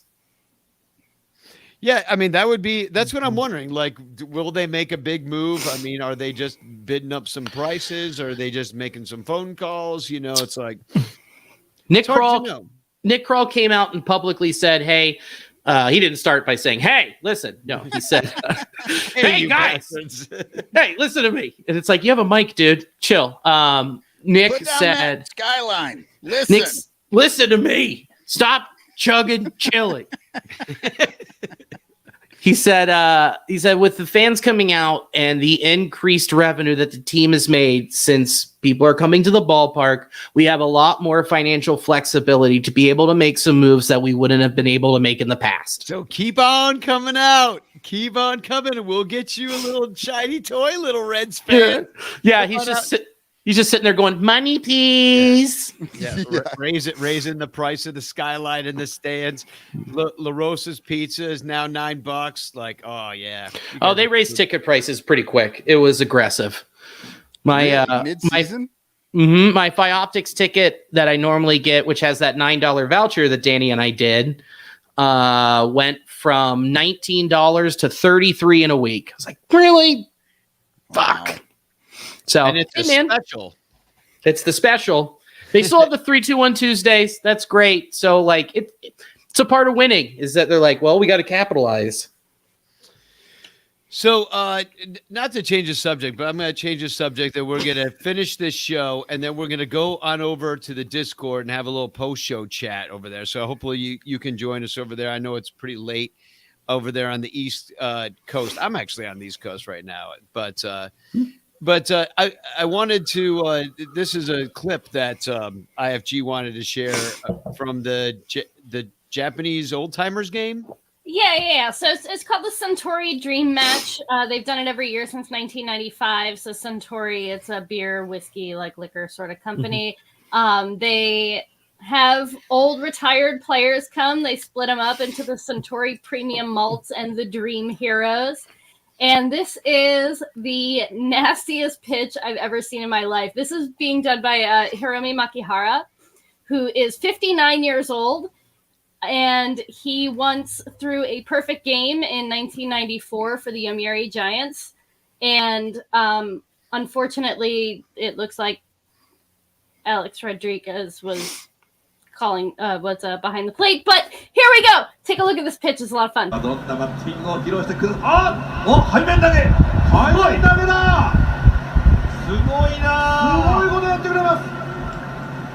Oh, he's arguing it too. He threw that behind his back. Yes. He actually goes behind his own back and throws the ball underhand from behind his back. That was And incredible. It was like this amazing, like 12-6 curveball from behind his own ass. But he deked him, and then he pretended to throw with like a normal Overhand, too. Overhand. It's That's like incredible. 6 balks at a time. I don't know, but it hit the zone. That's the best part. 55 years old doing shit. That was like the first ever home run balk. Yeah. they just balked him straight from the plate around. I'm impressed by the frame job, honestly. Behind the back, it ready, then just snaps it on in there. Boom. Man, Yeah. I want to see Randy Johnson doing that in an old timers game. That I mean, they used to have old timers games. They don't. I think the Yankees still hold one, and the Cubs used to do it, but they haven't for years. I haven't seen that. That would be We do. great, We do a softball game So that's fun. Well, imagine if Randy Johnson's getting ready to throw, he's faking he's deacon, but then instead behind his back throws a dead bird. Tosses a dead bird out there. It's like, surprise. I just keep this in my pocket. Yeah. He just goes into his glove and he throws it. It's just poof. He's like, I've been carrying this for 30 years. Yeah, I got the bird. So, all right. Well, I'm throwing a contest, and it's for it's the Bleacher Bum Band video contest. It's going to run through the end of the year. All you got to do is go on TikTok. All of our music is available, and you can just make a fun video, and we're going to judge you on it, and you will win a prize if we deem you the winner of the contest. I'm just going to play little one. This one's sent in from Wrigleyville Bum. From I think it's the one I picked is Cubs of 69, just to show a little bit of, just to kind of give you an idea of a video you could make on TikTok.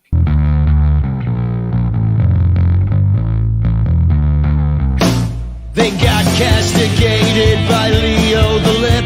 They played no home games at night. Jenkins enhanced 300 innings pitched. It put their shoulders on ice. While hippies at Woodstock made love in the mud, the Cubs split 4 games with the Giants, and the New York Mets were 8 games behind the Cubs of 69. Nice. The Cubs of 69. They were the Cubs of 69. Nice. The greatest second place team of all time, never led again after September 9th, the Cubs of 69. Nice. So, yeah, nice. So, yeah, great job, Joe. And he's done actually quite a few of the songs. So he's gunning to win this competition, I can already tell. And not only will the winner win a song written by me, for an occasion of your choice, like a birthday or an anniversary or something like that, that you can give to somebody else. But also I've decided to sweeten the pot, and I'm giving away this Justin Steele autographed picture that I got at Club 400. So that's in addition to the song. You'll win that as well. So all you got to do is make a little video of any Bleacher Bum Band song and just send it to me pretty much on TikTok or Instagram Reels or all the places you find. Tag me so I can see it, and I'll bring it on the show, and we'll have a show sometime at the end of the year where we will pick a winner. And anyway, I want to see some of your K-pop choreography. Let's go. Yeah.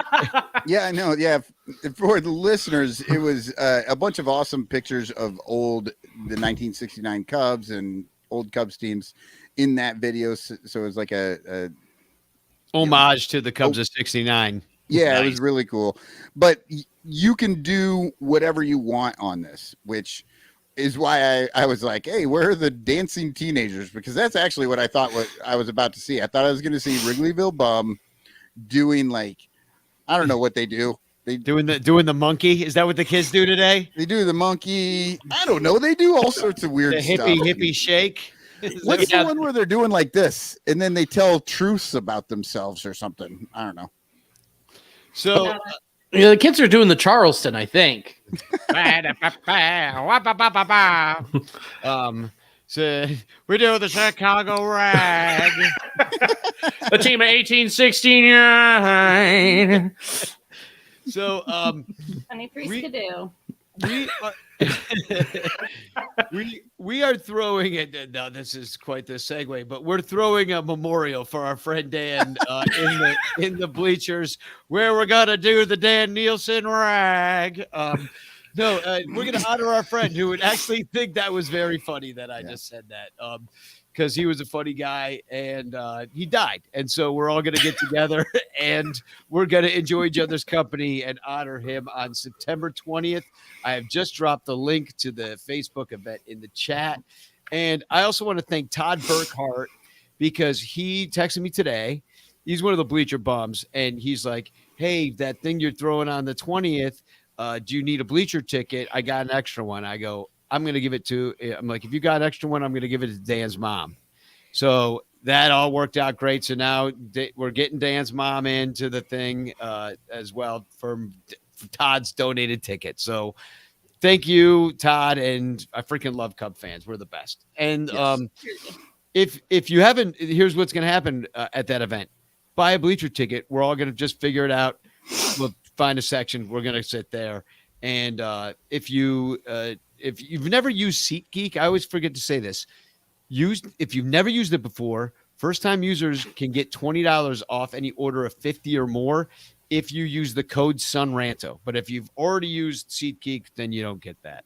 So, and we get $10 too. Start a new Gmail account and sign up for SeatGeek again, and use the code to get $20 off of your $50 ticket.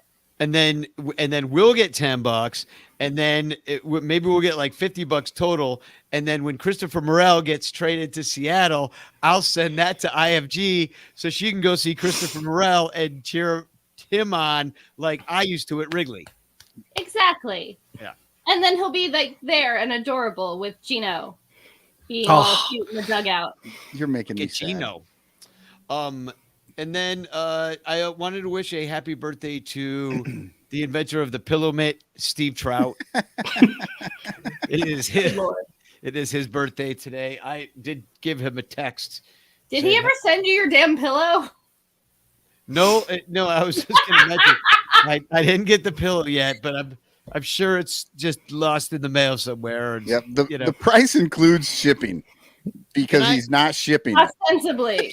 He's just taking the money. No, I did. I sent him $25, and it's not a lot of money. I'm not going to like pursue it too bad. But I'm going to pursue it a little bit because I want the pillow. I do want it. You know, like sleeping like this the other day. I'm like, see, this is what I need the pillow mitt before. I'm sitting here. My hand is. You should be like this instead. That is just like if I was like this, but it could be softer than the palm of my hand. Right. You know, and $25 is enough. Maybe they were out of baseball. It's him at Joanne's Fabric. It's him. He doesn't have. He's making these things. He's sewing them himself and attaching the elastic. You know. You know what you could do? You could go to intheclutch.com, put in the promo code SONRANTO, get your couple bucks off, $25, then take that shirt, put it on the side of your face. Yeah, exactly. Just wrap that shirt around your fist. Like mine. Yeah. What is that what is that shirt? Oh, it's Shohei. It's Shohei. Yeah. It's on the plate or on the mound. It's showtime. Nice. This is just until I get my Shonley fans t-shirt. Yes, that's mine and a couple buddies' creation, and we were like, "There's no way they're going to approve this." And then it sent it, and it just said, "We got the email from the Players Association approved." I went, "You're shitting me." You're like, does it make money? Okay, we're in. We're in. Yeah. But also hashtag Chance in the chat. And you could win a Frank Chance postcard sent to you by me with a message of love and doom. Do I have a TFC? I might have used it already. Up. Yeah, I thought I had another one, but I did want to point this out. This is kind of funny. Did you see that the Cardinals are having emo night? This sent to me by Val Capone. I just let everybody just kind of like take this in for a moment. Just like even the concept that it's happening. Yeah, I heard you on the Cubs pod. You had no idea what My Cardinal Romance meant, or you read this part. When I was a young boy, my father took me into the city to see a baseball game. This is no dirty little city.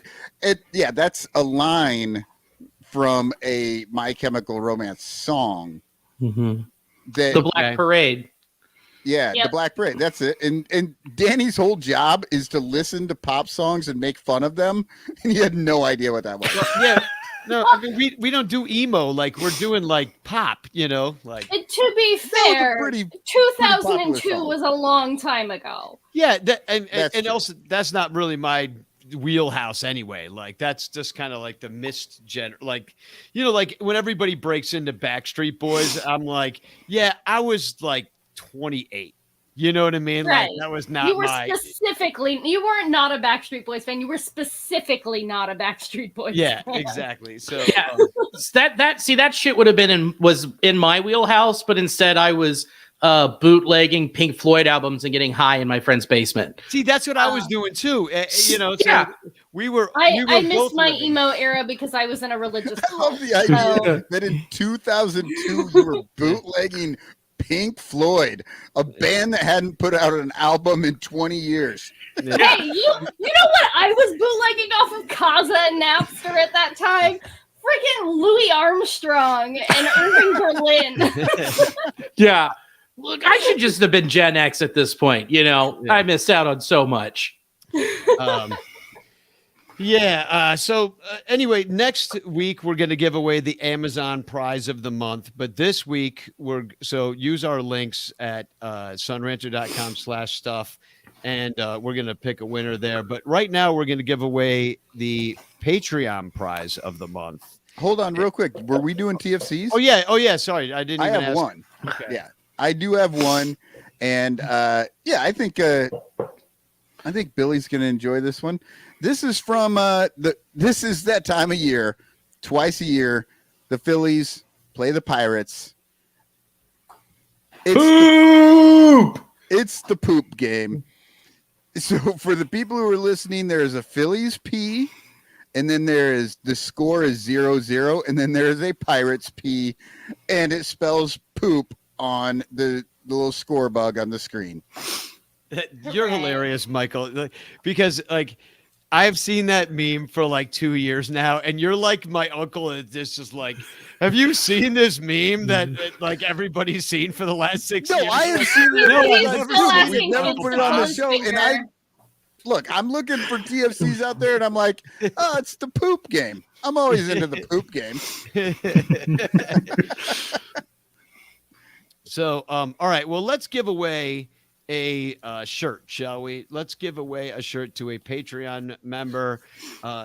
Thank you so much for supporting our show and our baseball habit, but only one of you will be a winner tonight. Here we go. I'm spinning the wheel. Look at all those names. It's a lot. It's 100 big money, no whammies. And the winner is, oh my God, it's Artie Boucher. Congratulations. Woo! Man, that kid is so lucky. He is, man. He really wins all the t-shirts. And what's crazy is that he also sells t-shirts. He makes and designs t-shirts for wrestling, for this wrestling promotion, the Rocky Mountain Wrestling, that he goes around and does. And so he's got only 8 million t-shirts, and he keeps winning shit like this, like t-shirts. It's the last thing he needs is a freaking t-shirt, and that's what he just won. Oh well. Oh, there it is. Maybe he can make a pillow mitt out of it. Exactly. Now what he doesn't have is exactly right. I'll buy it off him for 20. Oh, I wanted to say one thing. If somebody would do me a solid, if you got extra $25 and you don't mind trying this out, will you order a pillow mitt and see if you get sent? Because send me the link. Make sure you use the payment protection on PayPal for that one. I like how Danny's just like, I feel like it's personal. Yeah, I do. Because remember, he was mad. He's like, I didn't sell one pillow mitt from coming on your show. He said. So he was mad about it. And I'm like, that does not surprise me. Because he sold one to you. Yeah, exactly. You didn't sell one. Well, he won't send it to me, though. So you know what? You should be mad if like you go to the link and he set up Afterpay. You're like, motherfucker, what? You're gonna let other people pay in chunks and I still don't get my shit? Exactly. Come on. You got to pay it on time. What the hell? Oh, come on. All right. We're gonna give away. Are we ready to now do the chants? Let's go. Are we ready for I think so. Okay. Hashtag chants in the chat if you would like to win a Frank Chance postcard sent to you by me with a message of love and doom. Hopefully you're all in there because I'm going to press the button. Boom, ba-doom, ba-doom, ba-doo-doo-doo-doo, doom, Wow, it's like it's locking and, up. oh my god. Oh my god. Artie swept with the daily Artie- double. Artie swept it. Artie just swept. Artie Wow. the upside is you only have to pay shipping once. Exactly. You just saved me a postcard stamp, buddy. Actually, no, because in the clutch is coming from in the clutch, and the postcard's coming from the house. The postcard is coming from inside the house. Artie with So the LOL. congratulations. I promise it's not fixed. I bring it for myself if it were. So hopefully you can come on and talk to us maybe next Sunday about what happened in this series that's coming up. 4 games at Wrigley Field, and then the Braves come to town. And so just we're not sellers. We're not selling. We're actually going to try, and we're going to try to catch the Reds. And this should be interesting. Should be a really interesting necessarily mean we're buyers. No, right. It means we're not sellers. It means you've got your head above water. Right. Yep. Been there. At least this much of it. Yeah. Yeah. Maybe a nostril every now and again. So yeah. Well, yeah, I'll come back on. Awesome. Well, in the meantime, thanks to my Thai guy. Hope he keeps healing up. Thanks to IFG, Cotton, Devore. I'm Danny Rocket. We're going to be over on the Discord for a little bit, but in the meantime, Spagog. Spagog! Go Red Legs. Hug watch, watching for hugs. All your favorite players getting traded from the Cubs. Hug watch, watching for hugs. All your favorite players getting traded from the Cubs. Hug watch, what do you got? Don't wanna give up nothing, but you wanna get a lot. Division contenders wanna take all of the players. Well, they're filling up the system with a bunch of teenagers. Hug watch, watching for hugs. All your favorite players getting traded from the Cubs. Hug watch, watching for hugs.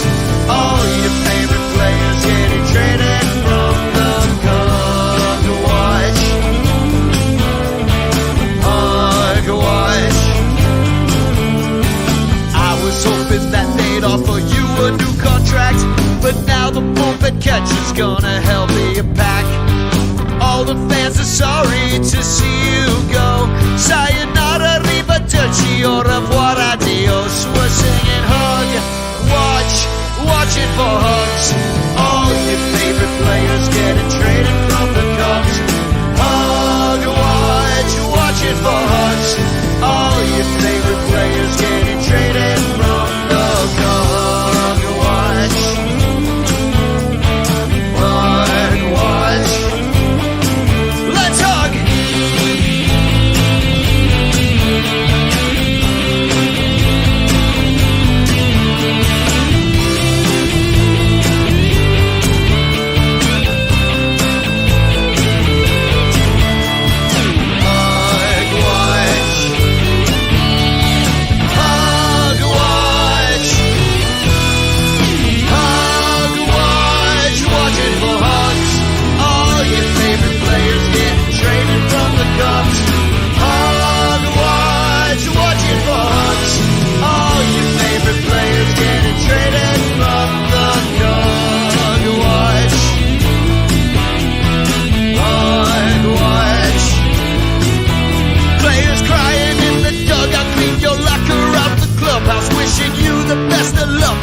Your career.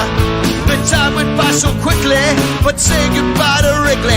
Cause you can keep on playing, but you can't play here. Singing hug, watching for hugs. All your favorite players getting traded from the Cubs. Hug, watching for hugs. All your favorite players getting traded from the Hug, watching for hugs. All your favorite players getting traded from the Cubs.